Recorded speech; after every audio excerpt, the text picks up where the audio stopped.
Guys, good morning. To, medyo umulan na naman yung panahon to guys. Isang oras pa lang yung pasok namin, umulan na naman. Ito sana yung ginagawa namin guys, oh. Yan. Bali mag-install kami ng rebars. Kita na guys. Yan nga pala yung kasama natin guys sa trabaho guys, si Archie. Isa sa mga veteranong steelman na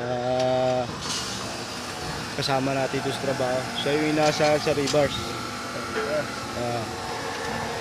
Guys, so tingnan nyo yung kalangitan guys, oh. Isang oras pala yung trabaho namin, pero ayan, nagagalit na naman. Ayan na, bumagsak na guys. Tara, uwi tayo. Move, move. Move, move, move, move.